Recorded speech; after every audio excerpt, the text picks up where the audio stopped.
One Piece chapter 1138 is insane, as Oda just revealed Shamrock's overpowered mythical Zoan Devil Fruit. Well, in his sword. What?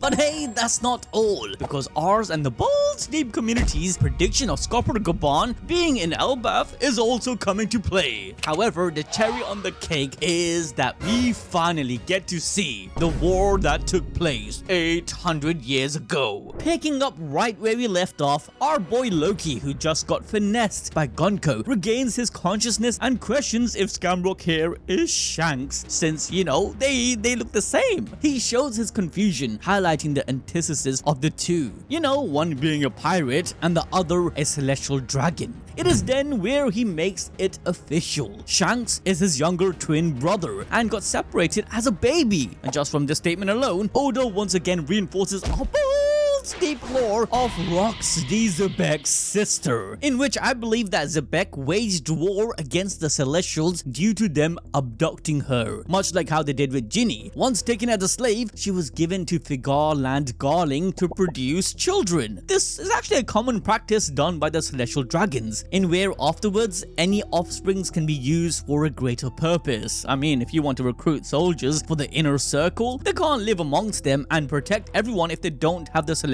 blood. Some of them are then fed extremely rare devil fruits and pushed to join the gods' knights. Kuma's bae Ginny had this happen to her as well, with Bonnie being born and then given an extract of the Toshi no Mi devil fruit. However, much like her mother Ginny, 38 years ago, Zebek's sister also tried to save her children. Once Zebek heard about her whereabouts, he attacked God Valley. Though he kind of failed in his rescue mission, the incident gave her the opportunity to save Shanks from the clutches of the Celestial Dragons by placing him in a treasure chest in which he was later found by Roger's crew. Now, leaving ABD canon aside, in chapter 1138, Shamrock reveals that Shanks had once returned to Marijoa, but had already taken a liking to the filthy lower world below, which pretty much confirms that before surrendering to the world government, Roger told Shanks of his true origins, belonging to the very same group of people that pirates like them despise, hence contributing to young Shanks' iconic breakdown. This information likely pushed him to return to Marijoa to confirm it, but seeing his family, he knew he was from a different cloth, and everything that he had heard about them was true. They were nothing below despicable. Now, we've seen a similar case like this before with Luffy, although it's kind of an inverse. However, unlike Shanks, he was shunned away due to his father renouncing their noble status. The idea of the sin of the father being passed to the child is very prominent. Likewise, the opposite is true as well. Hence, Shanks' father's status of being a renowned and famous figure was also passed on, which is why in the movie Red, the Gorosei was kind of hesitant to pursue Uta, believing that if she is Shanks' daughter, then she too is part of the Figarland family. Regardless, Loki, on hearing their relationship, declares how his anger towards Shanks' lineage has grown, when now both brothers are despised by him, and so vows to avenge his fallen animal friends. But hey, threatening Shamrocks whilst being locked up might not have been a good idea, because this Sham gives up on the whole idea of recruiting Loki, and instead decides to It's here where, within a blink of an eye, he reveals his mythical Zoan Devil Fruit within his sword. Yep, he pulls it out and unleashes the three-headed beast from hell, Cerberus. Now, this mythical being perfectly aligns to Imu's gang of demons, being the guardian of hell. Now, many in the community thought that Blackbeard had this mythical devil fruit, but I believe he either has the Baizi or the mythical three-headed snake, which I'll get to later on. However, Cerberus being imbued in his sword makes a lot of sense, as very early on we knew Vegapunk figured out how to feed the Zoan fruits to inanimate objects, like we saw with Lasso and later with Funkfried. So why wouldn't the highest level of soldiers in the government not utilize this, especially considering the gods' knights must have many rare fruits in their possession, which was handed out as prizes during the culling games. Also, Shamrock having this sword once again highlights the mirror imagery between him and Shanks, whose sword Griffin is also known as a guardian, but of treasures. This signifies what Shanks is trying to protect, as from the very beginning of One Piece, we know that treasures are not simply gold and wealth, but it's something that is important and cherished, i.e. dreams. The polarity doesn't even stop there, as griffins represent the heavens, light and divinity, following the side of Sun God Nika, whereas Cerberus illustrates the underworld, darkness, along with the boundary between life and death, something Emu threads very close to, being alive even though they should truly be dead. Now regardless, this dog looks insane, and the thing to note here is that it's an awakened devil fruit, as it has similar black clouds that we saw with Lucci and Luffy in their awakened form. To make it even more busted, each of these heads have their own swords coming out of their mouths. Using Cerberus, Shamrock shoots out the dog's head from his sword and unleashes it on Loki, stating that if he can survive this triple penetration, he can come and fight him, taking his revenge. Now of course Loki ain't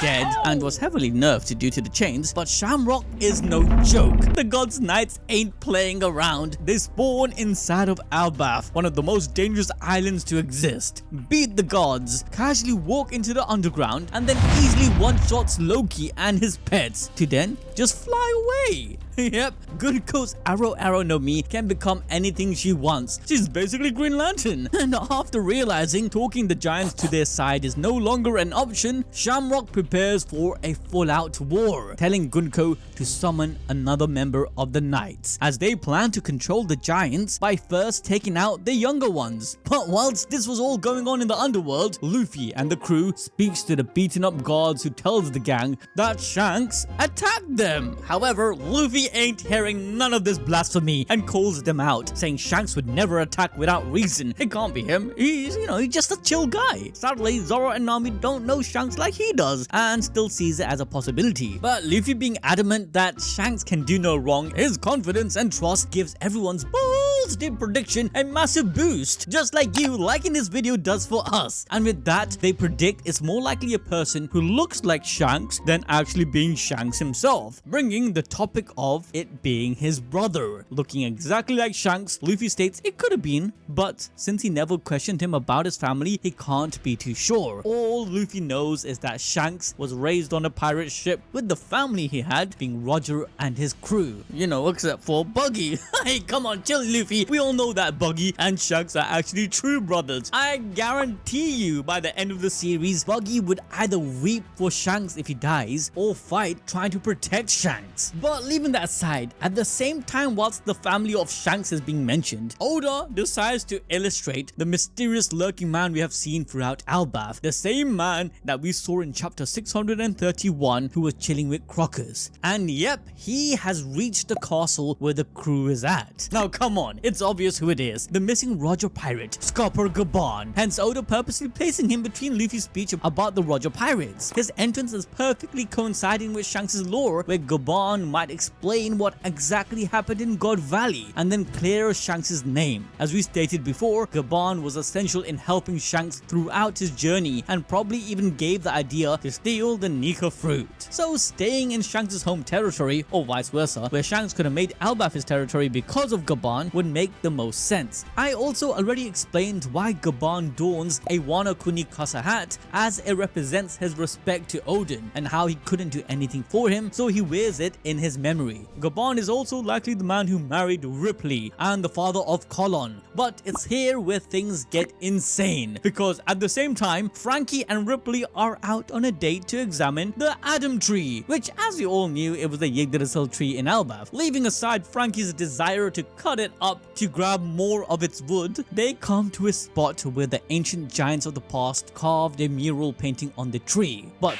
before we get to see this masterpiece, Oda once again showcases why he's the GOAT with the use of his amazing intercutting and parallel narrative. Oda does another coinciding panel with the mural that's about to be shown, because Saul in the Walrus School brings out a book named Harley, where within it is Albath's sacred text. This ancient book even has the symbol symbol of the ancient kingdom on its cover. You know, the sun with 8 points around it. Remember, we already saw it in its different forms, with the people of Wano, the fish folks, the Shandorians, Skypians, Alabasta, hey, even the church in Kuma's flashback. And our balls deep canon is that these 8 points represents either 8 different races, planets, or nations that pledged to Joy Boy's cause in uniting the world under one sun. Regardless, continuing the conversation from chapter 1136, Saul explains that many of their myths came from the fragmented interpretation of the words in this ancient book, which is why there are so many different understandings of what or who Sun God Nika is. But in all the interpretation, Nika is said to go around laughing and dancing with the drums of liberation. Saul further elaborates that this book's story is divided into 3 chapters, and each one represents one world,